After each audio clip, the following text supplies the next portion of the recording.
সময়টা ছিল 2019 সালের 9 এপ্রিল বুধবার।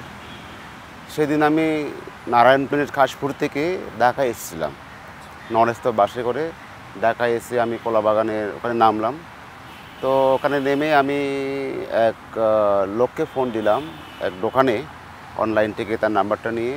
তারপর ওই দোকানে ফোন দিয়ে কিছু কেনাকাটা করার কথা ছিল। তো সে আমাকে বলল, আপনি আমার দোকান হলো কল্যাণপুরে, ওখানে আপনি বাস স্ট্যান্ডের ওখানে নেমে তার অপোজিট সাইডে আমার দোকান, সেখানে একটা সোনালী ব্যাংক আছে নিচে, তার দোতলায় আমার দোকান। আচ্ছা, তো ওখানে আপনি আসেন। ডিটেইলসে না যাই, খালি আমরা হ্যাঁ হ্যাঁ হ্যাঁ হ্যাঁ বলে যাই। জি। হ্যাঁ হ্যাঁ তো ওই কল্যাণপুরের ওখান থেকে আমাকে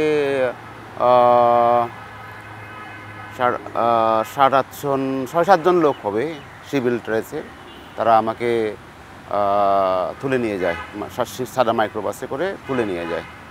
তারপর তুলে নিয়ে প্রথমে একটা বাড়িতে রাখে, তাদেরই সেটা বাড়ি, যদিও সেটা দেখতে থানার মতো ছিল, কিন্তু আসলে থানা না, সেটা তাদেরই একটা ছোট জায়গা। 3জন রাখার লোক আছে, 3জন রাখার মতো স্পেস আছে বাইরে।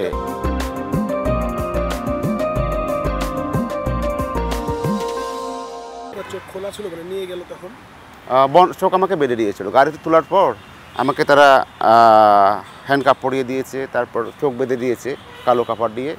তারপরে তারা আমার থেকে মোবাইল ফোন, আমার ব্যাগ ট্যাগ সব নিয়ে, আমার ফেসবুক আইডি আর ফেসবুক পাসওয়ার্ড তারা নিয়ে, তারপর গাড়িটা ড্রাইভ করে আমাকে প্রায় 40 থেকে 45 বা 50 মিনিটের মতো এরকম হবে, ড্রাইভ করে একটা জায়গায় নেওয়া হলো। প্রথমে একটা বাড়িতে, ওই বাড়িটা খুব নির্জন দেখতে, ওখানে কিন্তু লক অফ আছে সিস্টেমটা, কিন্তু ওখানে কোনো ইউনিফর্ম পরার লোক ছিল না। এখানে যাওয়ার পরে আপনার চোখটা খুলে দেওয়া হলো আমাকে, যখন ওই ভিতরে ঢুকানো হলো, একটা লকআপ আছে, 3টার লকআপ আছে ওখানে, আমি একটা লকআপে ঢুকালো, আমার চোখ খুলে দেওয়া হলো ওখানে। তো আমি দেখলাম ওখানে 3টা রুম আছে, বাইরে একটু আন্ডার দেখা যায় একটু একটু করে, সাইডে 3টা রুম আছে।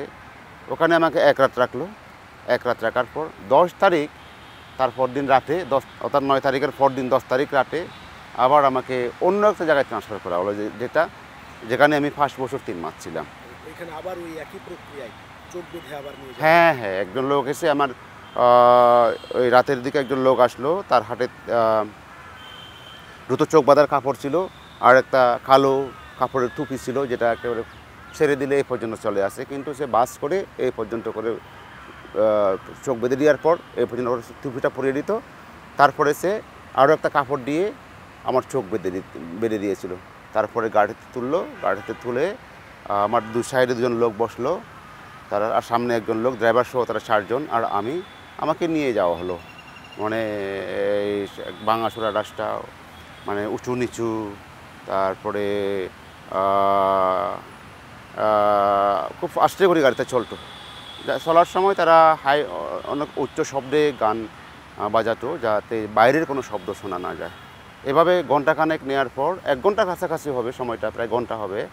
তারপরে একটা জায়গায় থামলো, জায়গাটা অনেক অনেক নির্জন।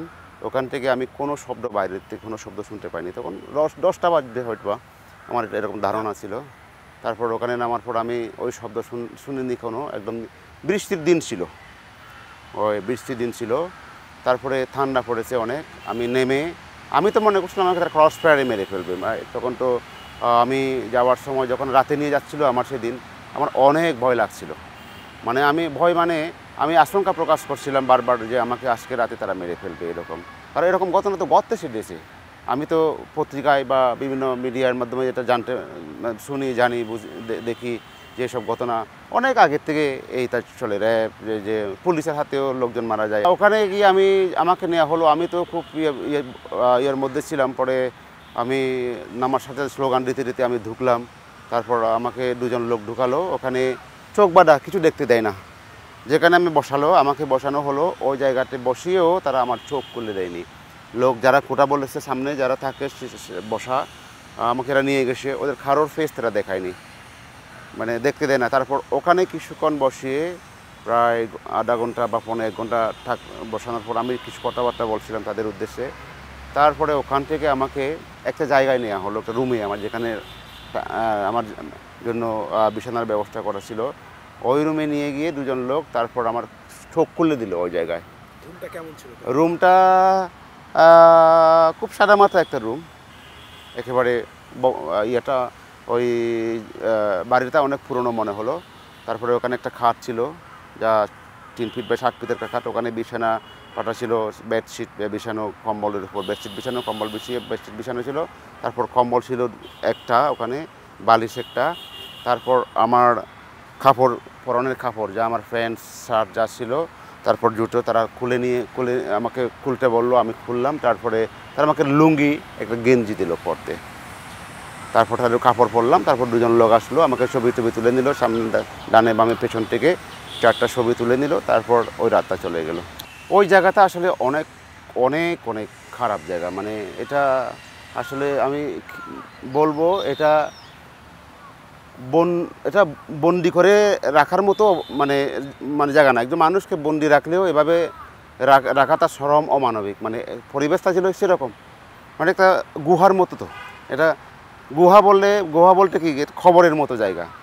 খবরে যে মানুষ খবর করে মানে চৌকোনা করে যে খবর যে করে ঠিক সেরকম, মানে সম্পূর্ণ দেয়াল, আর কোনো বাইরে থেকে আলো ঢোকার সিস্টেম তারা রাখেনি।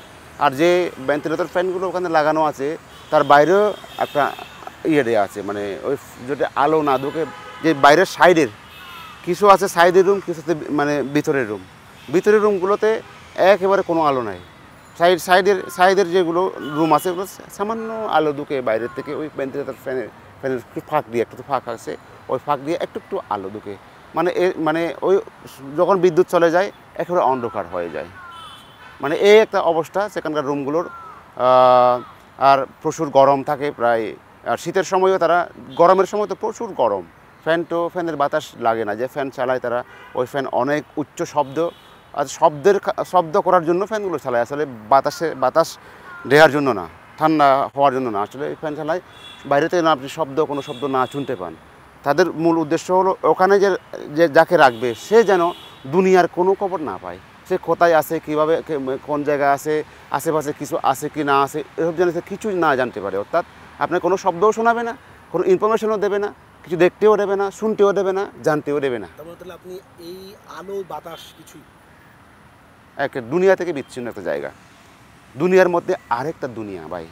এটা হলো একদম দুনিয়া থেকে আরেকটা দুনিয়া, মানে এটা তুলনা করার মতো একদম খবর ছাড়া আর অন্য কিছু নাই। আপনি যদি আরও আমি বলি যে হিটলারের যে কনসেন্ট্রেশন ক্যাম্পগুলো যেভাবে ছিল, যে সেলগুলো যেরকম, সেভাবে ঠিক সেই কনসেন্ট্রেশন সেলের মতো সেই মানুষদের ওখানে নিয়ে রাখা হয়। এটা এরকম সিস্টেম একজন মানুষের এটা মৃত্যু সাইতে আরও বেশি আরও বড়। মানুষ যদি মরে যায়, সে তো মরেই গেল, তার তো কোনো কিছু আর সে কোথায় কীভাবে থাকে আমরা তো কিছু জানি না। তবুও তাকে ভুলে যাওয়া খুব সহজ, মানে সে মারা গেছে আর আসবে না। কিন্তু একজন মানুষ সেখানে, আমি তো বেঁচে আছি কিন্তু আমি জানি না দুনিয়ার কোনো খবর, আমার পরিবার, আমার পরিজন কোনো খবর তো আমি জানতাম না। এমনকি আমার পরিবারও জানতো না যে আমার কী হয়েছে।